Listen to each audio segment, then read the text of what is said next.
आगे बढ़ेंगे। महाराष्ट्र के ठाणे में एटीएस की छापेमारी देखी गई। साकिब नाचन के घर भी एटीएस की रेड देखी गई। सिमी का पदाधिकारी रह चुका है नाचन। आतंक से जुड़े मामलों में एटीएस ने छापा किया।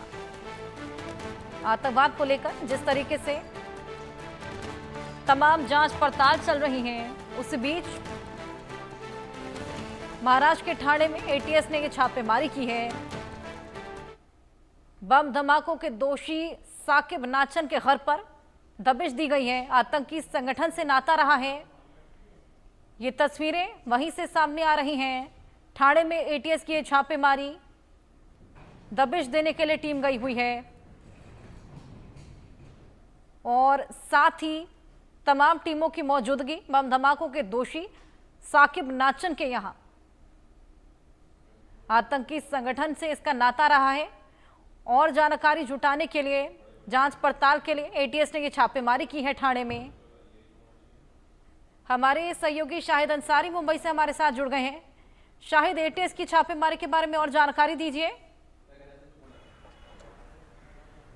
जी हर्षा, ये इलाका जो है मुंबई से सटे थाने जिले के पड़घा इलाके का है। ये जहां छापेमारी एटीएस के जरिए की जा रही है और आपको मैं बता दूं कि जहां छापेमारी की जा रही है वो साकिब नाचन का घर है।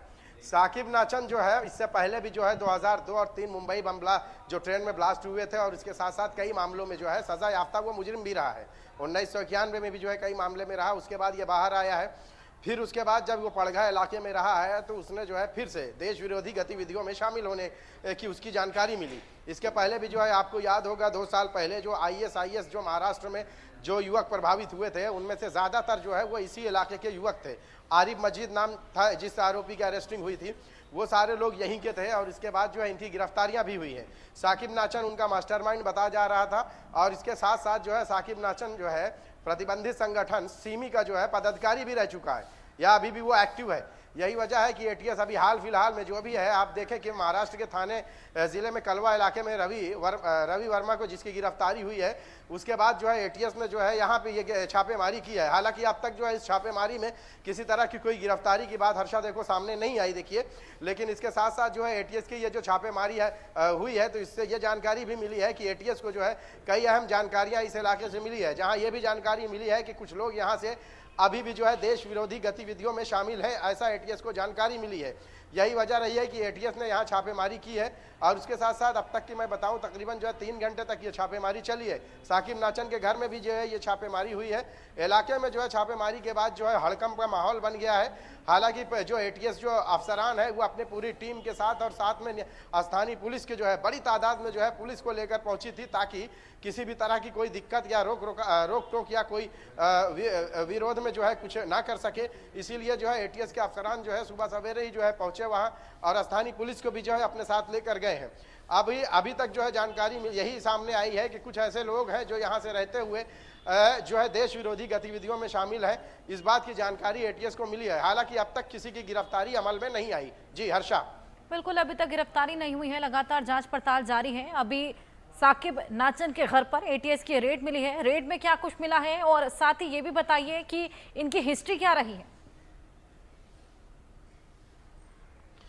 देखिए हर्षा, साकिब नाचन की बात करें तो साकिब नाचन जो है कई जो है बम ब्लास्ट में जो है वो मुजरिम रहा है, वो सजा याफ्ता मुजरिम है।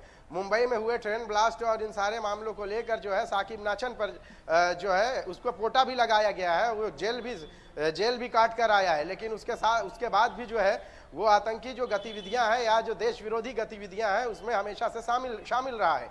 2 साल पहले की अगर बात करें तो इसी इलाके में, इसी साकिब नाचन के घर और आसपास के इलाके में एटीएस की छापेमारी हुई थी और इस दौरान जो है आरिफ मजीद जिस युवक को गिरफ्तार किया गया था वो आईएसआईएस से जो है प्रभावित था। कहा यह भी जा रहा है कि याकूब नाचन जो है इस पूरे इलाके को जो है आईएसआई से प्रभावित, न सिर्फ जो इस इलाके के जो युवक हैं उन सबको जो है आईएसआई से प्रभावित करके आईएसआईएस में जो है शामिल करने के लिए खुद भी जो है एक मास्टरमाइंड के तौर पर काम किया करता था। 2 साल पहले जब एटीएस की कार्रवाई हुई और इस इलाके से कई लोगों की गिरफ्तारियां भी हुई, उसके बाद भी जो है साकिब नाचन को लेकर जो है कहा जा रहा है कि साकिब नाचन जो है अभी भी एक्टिव है, वो जेल से बाहर आने के बाद भी एक्टिव है। यही वजह रही है कि एटीएस हमेशा से उस पर नजर जमाए बैठी हुई थी। हालांकि इस गिरफ्तारी में अब तक जो है इस छापेमारी के बाद जो है आप बात करें मैंने, हर्षा तो अब तक गिरफ्तारी तो किसी की नहीं हुई, लेकिन ये कहा जा रहा है कि अब तक जो है इस इलाके में जो है कई ऐसे लोग हैं जो ISIS से जो है प्रभावित हैं और ISIS के कांटेक्ट में भी हैं। जी बिल्कुल बिल्कुल शाहीन, लगातार इस पूरे मामले को लेकर जांच पड़ताल जारी। बहुत शुक्रिया तमाम जानकारियां साझा करने के लिए। नेपाल में